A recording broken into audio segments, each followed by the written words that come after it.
Welcome to I dream. నా పేరు Lumbini. Health కానీ, వెల్త్ కానీ, ఫ్యామిలీ ప్రాబ్లమ్స్ కానీ, ప్రొఫెషనల్ వైజ్గా ప్రాబ్లమ్స్ కానీ ఏవైనా కూడా దానికి న్యూమరాలజీ రిలేటెడ్గా సొల్యూషన్స్ అందించడానికి ఈరోజు మనతో పాటు స్టూడియోలో ఉన్నారు ప్రముఖ ఆస్ట్రో న్యూమరాలజిస్ట్ రెహమాన్ గారు. ఆయనతో మాట్లాడదాం. హలో సార్, నమస్తే. నమస్తే అమ్మా. సార్, న్యూమరాలజీ రిలేటెడ్గా మీరు చాలా సమస్యలకి సొల్యూషన్స్ చూపిస్తూ ఉన్నారు. అయితే ముఖ్యంగా మీరు ఎలాంటి శాస్త్రాలు ఉపయోగిస్తారంటే ఏం చెప్తారు? నేను ఫస్ట్ ఆస్ట్రాలజీ చార్ట్ చూస్తానమ్మా. ఆస్ట్రాలజీ చార్ట్ ప్రకారమే మన లైఫ్ నచ్చుద్ది, ఎవరు అవునన్నా కాదన్నా. ఓకే. చాలా మందికి హార్ట్ ఆపరేషన్ చేయడం రాదు, అట్లా అని చెప్పి లేదు అంటానికి లేదుగా. హార్ట్ ఆపరేషన్ చేసేవాళ్ళు చేస్తున్నారుగా. అలానే ఎన్ని నాన్సెన్స్ అన్నా, ఎవరు అన్ని అనుకున్నా ఆస్ట్రాలజీ ప్రకారమే మన లైఫ్ ఎలా ఉండబోతుంది, జాబ్ ఎలా ఉండబోతుంది, మ్యారేజ్ ఎలా ఉండబోతుంది. ఈవెన్ ఇఫ్ పిల్లలు ఆలస్యంగా పుడతారా ముందుగా పుడతారు, పిల్లలు ఉండొచ్చు, ఆలస్యంగా పుడతారా ముందుగా పుడతారో కూడా ఆస్ట్రాలజీలో క్లియర్గా ఉంటుంది. ఓకే. సో ఫస్ట్ ఆస్ట్రాలజీ చూసుకోవాలి. తర్వాత న్యూమరాలజీ. పేరులో పాజిటివ్ నెంబర్ ఉందా, నెగిటివ్ నెంబర్ ఉందా? ఒకవేళ నెగిటివ్ నెంబర్ ఉంటే పాజిటివ్ నెంబర్గా మార్చుకోవాలి. పాజిటివ్ నెంబర్ ఉంటే ఇంక దాని గురించి మనం ఆలోచించాల్సిన పని లేదు. ఓకే. సిగ్నేచర్ ఎలా చేస్తున్నారు, స్ట్రోక్స్ ఎలా ఉన్నాయి, పాజిటివ్ స్ట్రోక్స్ ఉన్నాయా, నెగిటివ్ స్ట్రోక్స్ ఉన్నాయా? పాజిటివ్ స్ట్రోక్స్ ఉంటే ఓకే, లేదా నెగిటివ్ స్ట్రోక్స్ ఉంటే ఎలా కరెక్ట్ చేసుకోవాలి, ఏ యాంగిల్లో సైన్ పైకి వెళ్ళాలి, ఎలా రాయాలి అనేటువంటిది కూడా ఒక అద్భుతమైన సబ్జెక్ట్ ఆస్ట్రాలజీ, న్యూమరాలజీ. అలానే సిగ్నేచర్ అనాలిసిస్, పామిస్ట్రీ చెయ్యి చూసి. చాలామంది నేను ఫారిన్ వెళ్తానికి వీలైద్దా లేదా ట్రై చేస్తున్నాను, చూసి వద్దులేమ్మా, లేదు వెళ్ళండి, ఎక్కువ కాలం అక్కడే ఉంటారు అని చెప్పేవచ్చు. వెంటనే ఇల్లు కట్టుకోవడానికి అవకాశం ఉందా లేదా, కట్టుకోవడానికి అవకాశం ఉంది, అది పెద్ద ఇల్లా చిన్న ఇల్లా కూడా చెప్పేయచ్చు. కొంతమంది 2 రూమ్లే కట్టుకుంటారు, వాళ్ళ స్తోమతను బట్టి అలా కూడా చెప్పేయచ్చు. అలా చెయ్యి చూడవచ్చు. ఫేస్ రీడింగ్, ఫేస్ చూసి ఒకళ్ళని చూస్తే పెట్టబుద్ధి అయింది, ఒకళ్ళని చూస్తే కొట్టబుద్ధి అయింది అని ఆ ఫేస్ చూడంగానే వాళ్ళ యొక్క లైఫ్ ఎలా ఉండబోతుంది ఏంటి అనేది చెప్పచ్చు. అలానే మ్యారేజ్ డేట్, మ్యారేజ్ డేట్ని బట్టి మన లైఫ్ అనేటువంటిది కూడా ఆధారపడి ఉంటుంది. ఫస్ట్ డేట్ ఆఫ్ బర్త్ మన డేట్ ఆఫ్ బర్త్ అయితే, second date of birth is the marriage date. పెళ్ళికి ముందు ఎవరైనా ఎట్టయినా బతికిపోతారు, పెళ్ళి నుంచే అసలు జీవితం అనేది బిగిన్ అవుతుంది. So marriage date is the second date of birth. బాగుంటే లైఫ్ బాగుంటుంది, లేకపోతే బాగోదు. పేరులో ప్రొనౌన్సియేషన్ ఎలా ఉంది, పిలిచే విధానం ఎలా ఉంది, దాన్ని బట్టి కూడా మన లైఫ్ అనేది ఆధారపడి ఉంటుంది. ఇలా ఈ విధంగా astrology, numerology, palmistry, graphology, face reading, signature analysis, pronunciation ఇన్ని విధాలా చూసి ఒక అద్భుతమైనటువంటి రిజల్ట్స్ ఇవ్వటం అనేటువంటిది జరుగుతూ ఉంటుంది.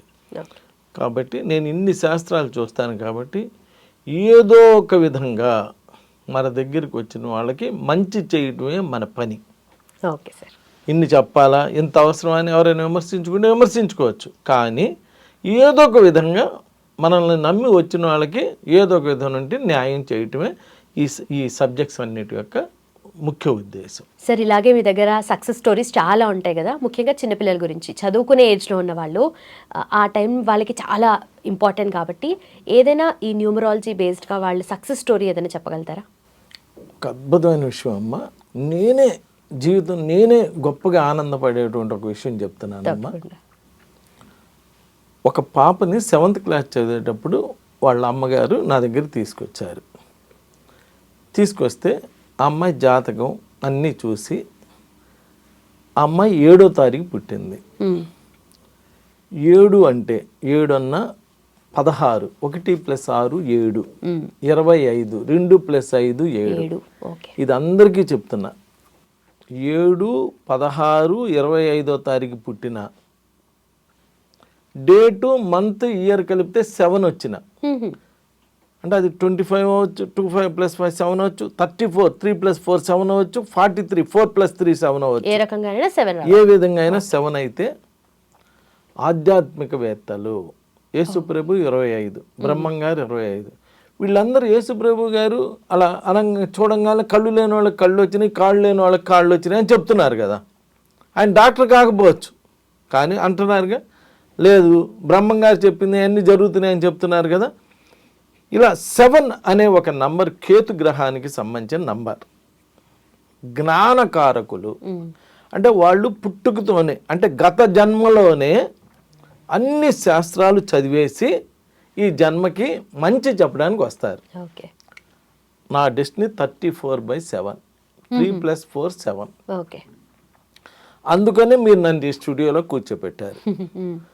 కాకపోతే నాకు ఎంత నాలెడ్జ్ ఉన్నా, ఎంత నేను పెద్ద బిల్డర్ అయినా నన్ను కూర్చోబెట్టరు.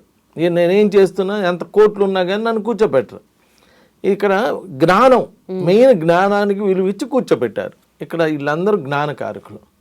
అయితే ఆ అమ్మాయిని తీసుకొస్తే నేను ఆ అమ్మాయి డేట్ ఆఫ్ బర్త్, ఆ అమ్మాయి జాతకం చూసి ఈ పాప డాక్టర్ అవుతుంది అని చెప్పా. చెప్పంగానే వాళ్ళ అమ్మగారంట, వాళ్ళ అమ్మ నాన్న అందరు వచ్చారంట.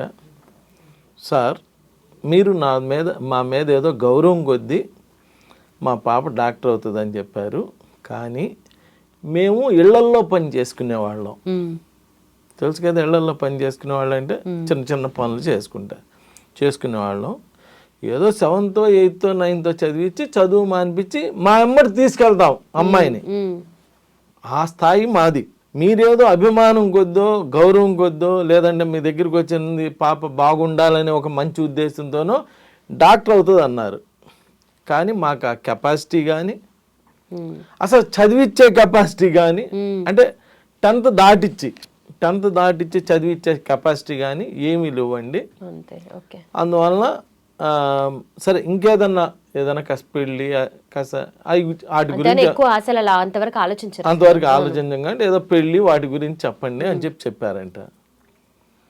చూద్దామమ్మా, అయినా కానీ చూస్తారు కదా, డెస్టినీ తప్పదు. ఒక పడవ నడుపుకునే వాళ్ళ అబ్బాయి అబ్దుల్ కలాం గారు రాష్ట్రపతి అయ్యారు కదా, ఒక టీ షాప్ వాళ్ళ అబ్బాయి మోడీ గారు ప్రైమ్ మినిస్టర్ అయ్యారు కదా. డెస్టినీ తప్పదు, చూద్దామమ్మా. నా నోటితోటి వచ్చినటువంటి వర్డ్ వేస్ట్ అయితే కాదు నాకు తెలిసినంత వరకు. సరే చూద్దాం అని చెప్పాను. అప్పుడెప్పుడో ఆ అమ్మాయి 7th క్లాస్. అప్పుడు కరెక్ట్గా ఒక 30 days back, 30 to 40 days back, ఇప్పుడే MBBS అవన్నీ అడ్మిషన్లు కూడా అవుతున్నాయి. 40 days బ్యాక్ వాళ్ళ అమ్మగారు ఫోన్ చేసి, ఏమండి మేము మీకు గుర్తుండి ఉన్నాం, మా పాపని ఇలా 7th క్లాస్లో మీ దగ్గరికి తీసుకొచ్చాం. మా పాపకి గుంటూరులో, వాళ్ళది గుంటూరే, గుంటూరు మెడికల్ కాలేజీలో సీట్ రావడం అంటే నాట్ ఏ జోక్. ఇండియాలో నెంబర్ 2 కాలేజ్ అది. అసలు ఎక్కడన్నా సీట్లు వస్తాయి కానీ గుంటూరులో రావు. అంటే ఎందుకని, నెంబర్ 2 కాలేజ్ కాబట్టి. గుంటూరు మెడికల్ కాలేజీలో మా పాపకి ఫ్రీ సీట్ వచ్చింది అని చెప్పారు. అంటే ఎంత అద్భుతమైన విషయం చూడండి. వాళ్ళు అక్కడ ఏమైందంటే, యాక్చువల్గా వాళ్ళు 8th, 9th చదివించి వాళ్ళ అమ్మట పనికి తీసుకెళ్ళాలి. కానీ ఈయన ఎందుకో ఇంత అంటే నేను ఎంత మంచి కౌన్సిలింగ్ ఇచ్చి ఉండాలి. అమ్మా ఈ అమ్మాయికి డాక్టర్ అయ్యే అవకాశాలు ఉన్నాయమ్మా, ఎంత కష్టపడైనా ఒక 8 గంటల బదులు ఇంకొక 8 గంటలు 16 గంటలు కష్టపడైనా ఈ అమ్మాయికి ఒక మంచి ఫ్యూచర్ ఇవ్వండి అమ్మా అని చెప్పుంటా. ఎందుకని అంటే అక్కడ అమ్మాయికి డాక్టర్ అవుతుందని నాకు క్లియర్ కనిపిస్తుంది. అటువంటిప్పుడు ఒక మంచి డాక్టర్ అయ్యేటువంటి, దేశానికి ఉపయోగపడే ఒక డాక్టర్ని మీ సర్లేమ్మ నేనేదో జాతకం ప్రకారం చెప్పాను, మీ ఇష్టం, మీ అమ్మని తీసుకెళ్తా నాకేం పోయింది అనలా నేను. అక్కడ ఒక తాతయ్య స్థానం కదా అక్కడ ఆ పాపకి, ఆ పాప ఎవరి పిల్లైనా భారతదేశ పౌరురాలేగా. సో అక్కడ నేను కూడా భారతదేశ పౌరుడినే కదా. అక్కడ నా క్యారెక్టర్ ఏంటమ్మా, ఓ తాతయ్య క్యారెక్టర్. సో వాళ్ళ పేరెంట్స్ని ఎంతో కన్విన్స్ చేసి, లేదమ్మా అట్ట కాదు, ఇలా ఇంకొంచెం కష్టపడండి, ఆ పాపకి అలాంటి అవకాశం ఉంది కాబట్టి ఇలా మీరు ఇంకా మీకు పని కూడా దొరికిద్ది, భగవంతుడు ఏర్పాటు చేస్తాడు అలా అని చెప్తే వాళ్ళు కష్టపడి చదివిస్తే ఆ భగవంతుడు కూడా ఆశీర్వదించి దాన్నే వాక్శుద్ధి అంటారు. ఆస్ట్రాలజీ అందరికీ వచ్చు, లేకపోతే మీరు ఆ పద్మారావు యూనివర్సిటీలో చదువుకుంటే 2 ఏళ్లలోనో 3 ఏళ్లలోనో వచ్చేసిద్ది. న్యూమరాలజీ అందరికీ వచ్చిద్ది, ఏదో మా లాంటి వాళ్ళ దగ్గర ఒక 1 year ట్రైనింగ్ చేసినా వచ్చేసిద్ది. ఓకే. హ్యాండ్ రీడింగ్ కూడా వచ్చింది. ఏది రాందేం లేక ఇంజనీరింగ్ వస్తుంది, మెడికల్ వస్తుంది, అన్నీ వస్తుంది కదా. ఇలాంటి శాస్త్రాలు వాక్ శుద్ధి రాదు. Okay okay. మెయిన్ వాక్ శుద్ధి రావాలంట. నువ్వు ఎవరిని కలిసినా కానీ అందరూ వెంకటేశ్వర స్వాములే కదా, మరి తిరుపతికే ఎందుకు వెళ్తాం? అందరు శివుడిలే కదా, మరి శ్రీశైలమే ఎందుకు వెళ్తున్నాం? దాన్నే వాక్ శుద్ధి అంటారు. దాన్ని క్షేత్రమహిమ అంటారు. ఆ క్షేత్రంలో ఒక మహిమ ఉన్నది, అందుకని అక్కడికి వెళ్తాం. ఇలా మనం మాట్లాడే మాటలో అలా రిజల్ట్స్ రావాలని చెప్పి అలా దాని యొక్క పవర్ అలా ఉంటుంది. అందుకనే యోగులు మాట్లాడేటువంటి మాట ఒక్కసారి యోగుల నోటి నుంచి అలా మాట బయటకు వస్తే, ఏనుగు దంతాలు ఒకసారి బయటకు వస్తే ఇంకా లోపలికి వెళ్ళవు. అలానే మనం మాట్లాడే మాట ఒకసారి అలా బయటకు వస్తే డెఫినెట్గా వాళ్ళు మంచిగా అంటే మంచి మాట మాట్లాడి మంచి పనులు చేస్తుంటే తప్పనిసరిగా దాని రిజల్ట్స్ ఏదో ఒక రోజు మాత్రం అనుభవించాల్సి వస్తుంది.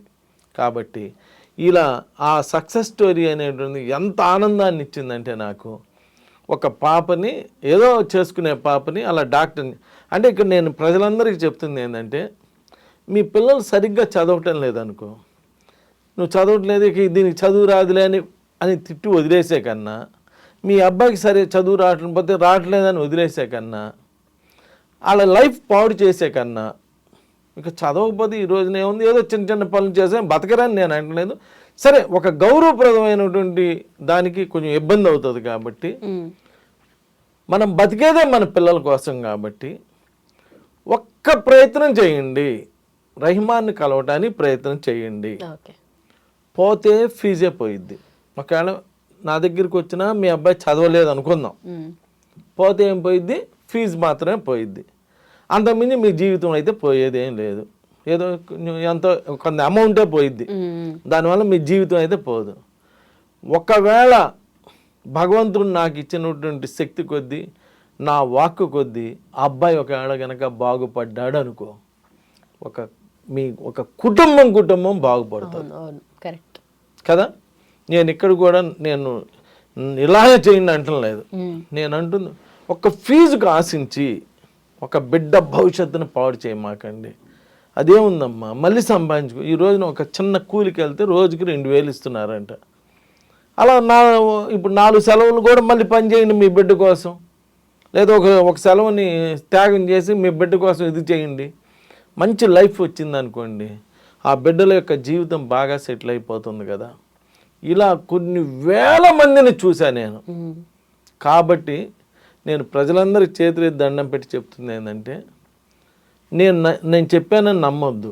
మీ ఇళ్ల పక్కన వాళ్ళని, మీ చుట్టాలని, మీ కొలీగ్స్ని, మీ చుట్టుపక్కల వాళ్ళని ఒక్కసారి ఈ వీడియో చూసినాక ఏంటి ఈయన ఎంత కాన్ఫిడెంట్గా చెప్తున్నాడు, ఈయన దగ్గరికి వెళ్తే నిజంగానే రిజల్ట్స్ వస్తాయని మీ చుట్టుపక్కల వాళ్ళని ఒక్కసారి ఎంక్వైరీ చేయండి, ఒక ప్రయత్నమే చేయండి. వాళ్ళు కనుక ఎస్ బాగా చెప్తాడు, ఈయన దగ్గరికి వెళ్తే రిజల్ట్స్ వచ్చినాయి, నా పిల్లోడికి ఇలా అయింది, నా కూతురికి ఇలా అయింది, మా ఫలానా వాళ్ళకి ఇలా అయింది, ఫలానా వాళ్ళకి ఇలా అయింది అని చెప్పారు అనుకో, అప్పుడు నా దగ్గర రండి. ఒకవేళ వాళ్ళు అవునమ్మా నేను వెళ్ళాను, ఇవన్నీ ఒట్టి మాటలే, ఏం లేదు, మా అబ్బాయిని కూడా తీసుకెళ్ళి చెప్పించాను, ఏం రిజల్ట్స్ లేదు ఏమి లేదని అన్నారు అనుకో, ఇంకా ఆయనతో మనకి ఎందుకు లేని దండం పెట్టి ఊరుకోండి. నేను ఎంత ఇదిగా చెప్తున్నాను ఆలోచించండి అమ్మా. ఎందుకంటే నా భారతదేశ పౌరులందరూ ఆయురారోగ్యాలతో సుఖ సంపదలతో ఉండాలి, వాళ్ళందరినీ ఒక మంచి స్థాయిలో చూడాలి. భగవంతుడు నాకు ఇచ్చిన ఈ జీవితాన్ని, నాకు వేరే వృత్తి ఇవ్వచ్చు కదా. నేను ఫస్ట్ కంప్యూటర్ మాస్టర్ని, రకరకాల వృత్తులు ఉన్నాయి కదా. ఒక ఆయన కెమెరా తీస్తాడు, ఒక ఆయన యాంకరింగ్ చేస్తాడు, ఒకళ్ళు ఇంకో పని చేస్తారు. కానీ నాకు ఇలా మంచి చెప్పే పనిలో ఆయన భగవంతుడు తెచ్చాడు కాబట్టి దీన్ని సాధ్యమైనంత వరకు ఉపయోగించుకొని సక్సెస్ అవ్వండి. నమస్కారం. And for more videos, please subscribe to iDream. Please subscribe to iDream. Please subscribe iDream. And please subscribe to iDream. For more videos, subscribe to iDream. please like, share and subscribe to the channel. Congratulations, iDream. Subscribe to iDream. Subscribe to iDream. So subscribe to iDream Media. iDream ki iDream team andarki huge congratulations. Please subscribe iDream Media. Please subscribe to iDream. Subscribe iDream. Please subscribe to iDream. I dream అంటే నా కళల ఛానల్ను subscribe చేసుకున్న నోరు తిరుగుతలేదు, మీరైతే గంట గుర్తు కొట్టు. For more such videos, please subscribe to iDream. Subscribe to iDream. Please subscribe to iDream. Please subscribe iDream Media. Please do subscribe to iDream. Please subscribe to iDream Media. For best entertainment and information, please subscribe iDream. And don't forget to subscribe to iDream.